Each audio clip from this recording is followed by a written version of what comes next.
the producers get a little worried. They pull the plug sometimes. I remember when Barkley, said something about referees and they immediately cut to break. That was a little interesting there.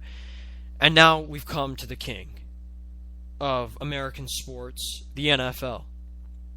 I remember John Lynch, Fox, talking about on the Dan Patrick Show, saying that one time they were discussing an issue and Goodell told them specifically to not talk about an issue on the broadcast. And I think that Goodell... You know what's so interesting? And I mentioned how whether or not the NFL controls broadcast. The NFL is not a revolutionary game. Let me repeat that. The NFL is not a revolutionary game. The game of football is not revolutionary. When the game first was in existence, and we're talking about the NFL versus college football, there was a time in America where it was MLB, it was baseball all the way, it was college football, and then the NFL. The NFL was never number one until a little bit later, okay? After the merger and after the media exposure. So, the NFL is built by the media. NFL films took you beyond the game, correct? NFL films took you through the huddles. It took you through what the players had to say and everything. You saw the blood, sweat, and tears. That's what made the game of football what it is today. And now the media has an opportunity to tear down the league. The media is the most powerful vehicle in the world, in my opinion. The media changes culture, the media changes opinion, the media changes minds. And if what I want from these broadcast partners is to take a stand, not a mediocre stand like ESPN has done with suspending Bill Simmons, and I'll read you what Bill said on the show, on his show. Not, lousy commentaries that just blame Ray Rice and Adrian Peterson. I want commentaries that talk about the issue of domestic violence. I want commentaries that go beyond sports or go beyond the individual. And it doesn't help, to me, it doesn't help that we continue to show the Ray Rice videotape. You know why? Because the more you show it, the more you desensitize America, in my opinion. The more you either agonize or you desensitize, it's a lose-lose situation when you keep replaying the tape. I can't even look at that tape anymore. The Ray Rice, Janae Palmer incident, elevator, TMZ. It is so egregious. Words can't describe it. And this doesn't just happen in the NFL. This doesn't just happen in college. This doesn't just happen in high school. This happens in all walks of life. And I talked to my sister, Nagin Sadeghi. She's a part of Let's Act. It's on the UCLA campus, okay? With Devin Murphy and company over there, Let's Act. And they're a progressive group, political group. Savannah Battlelich, she's an independent over there in UCLA, and they've been talking about this issue and on Facebook and everything, and get rid of Goodell, get rid of Goodell. And you know what? I agree with them. And you know me. I have protected the NFL for a long time. I have protected the NFL ever since day one. I protected the NFL through the concussion thing. I've protected the NFL through the referee lockout.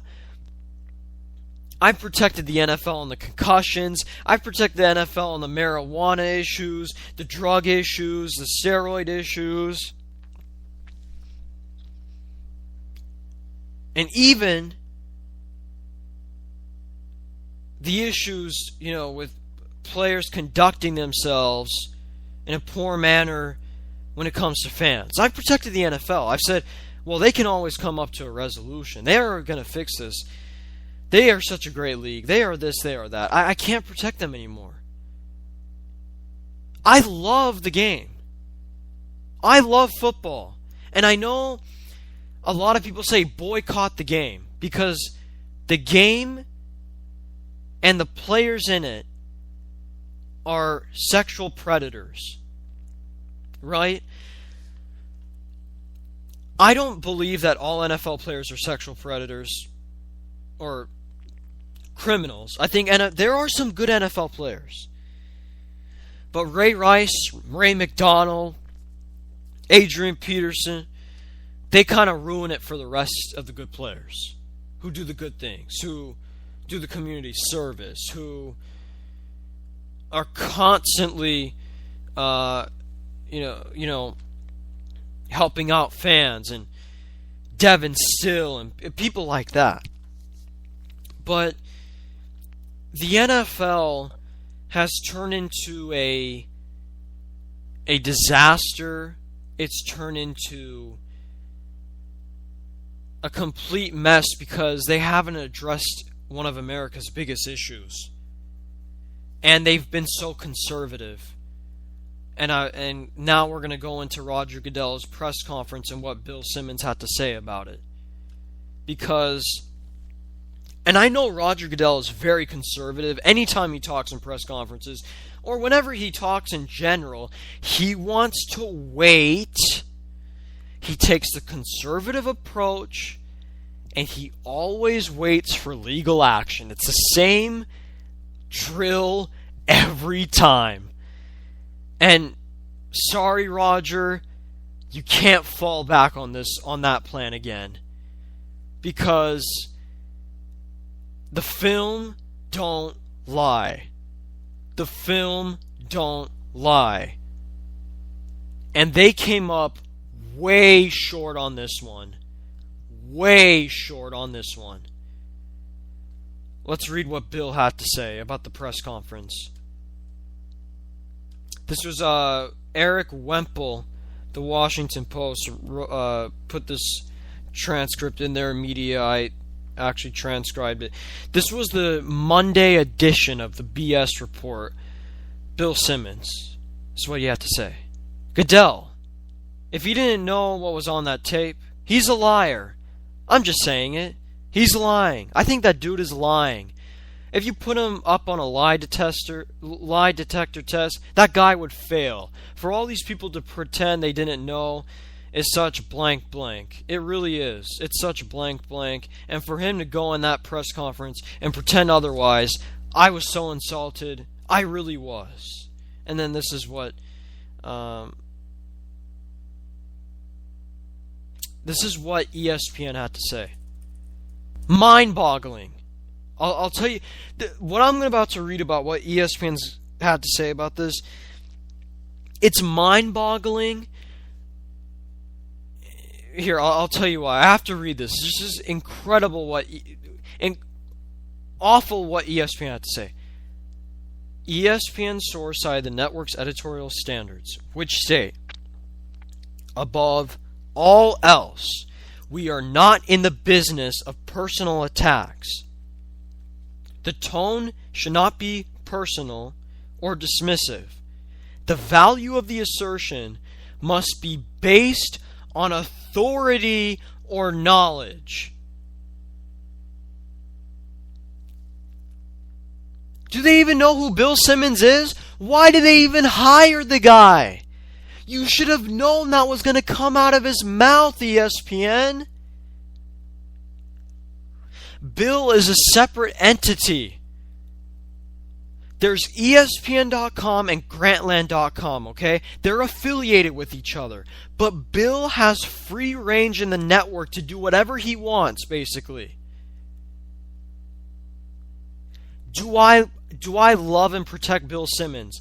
No, I have actually been a huge critic of Bill Simmons in the past. I have. I'm a huge critic of Bill Simmons. But this is just downright wrong. Downright wrong. Because Bill Simmons does have the authority to say he's a liar. He is a media member. He has been in the business. He does know about the issue. He has researched the issue. Goodell did lie to all of us. It's fair for Bill to say that. And people say, oh, Bill cursed. Bill shouldn't drop the F-bomb on radio. You're right. If he was on ESPN radio, live radio, ESPN AM or on live TV or something, yeah, I agree with you. But this is a podcast, and Bill Simmons has made a name for himself and has said, I'm going to be uncensored and I'm going to be unfiltered. That's what Bill has prided himself. Everybody finds a niche in this business. That's been Bill's niche in this business. Okay? So, for anyone to make that claim, sorry, I get what you're saying, but it's wrong. Bill had every right to say what he had to say. He looked at the information and called it like it is. And sorry, ESPN, just because we all know you're a broadcast partner, don't call yourself the worldwide leader in sports, or don't call yourself this separate independent organization and then do that. Really, and this is so funny about ESPN. Bill Simmons gets suspended for 3 weeks for saying what he said and calling it like it is and saying the right thing. But Stephen A. Smith on First Take had the, I'm not going to say the word, but had the courage or just, there's another word I want to say, but I'm not going to say it, had the courage to go on the air and say that women are the reason, or like Stephen A. Smith basically said that Janae Rice was the reason and that Janae should have not instigated what Rice did, which is just complete nonsense. Basically what Stephen A. is saying, well, Rice didn't do anything and that Janae just Janae, pushed it and pushed it too far and all this BS. Stephen A. gets suspended for 1 week and Bill Simmons gets suspended for 3 weeks. Way to go, worldwide leader. Way to go. You can't call yourself the worldwide leader and do that. How can you, honestly, how as a network, and I know I'm ripping into ESPN a lot, how as a network can you look at yourself as a network and think you're credible for what those two decisions? That tells you a lot about ESPN. What's the point of tuning in, really? I mean, if we're just going to get this nonsense of protecting the league, I think these network partners are really at fault here. I mean, CBS, I have the utmost respect for what CBS has been able to do as an entire network with the talent they have. They have a lot of integrity over there. ESPN,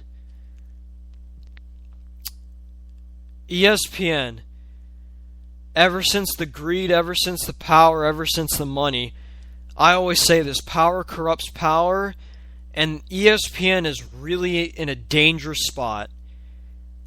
They're on the decline. It's the decline of a sports network.